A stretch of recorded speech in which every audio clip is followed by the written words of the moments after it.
Hi hello అండి, అందరూ బాగున్నారా? ఈరోజు వైర్లు కట్టడానికి వచ్చామండి. ఈ కరెంటు వైర్లు కింద పడితే చాలా డేంజర్ అవుద్ది. చేపల చెరువులకు కానీ రొయ్యల చెరువులకు కానీ వైరు పైకే ఉండాలండి. మనుషులు తిరుగుతున్నప్పుడు ఈ కరెంటు వైరు కింద పడితే కరెంటు వస్తుంది.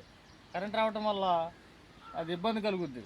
అందుకని ఈ కరెంటు వైరు పైకి లేప కడటం వల్ల ఈ ఆకులైన ఉంటే ఇలా కొట్టుకోవడం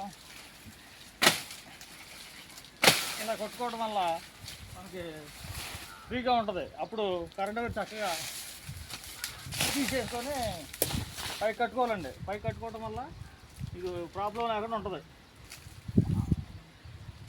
అదండి. ఓకే అండి. ఇలా చూడండి, కరెంట్ వైర్ పైకి తీసి చక్కగా పైకి కట్టుకోవడం వల్ల మనకు ప్రాబ్లం ఉండదండి. ఓకే, థ్యాంక్ యూ అండి. ఓనరా, లైక్ చేయండి, షేర్ చేయండి, సబ్స్క్రైబ్ చేయండి.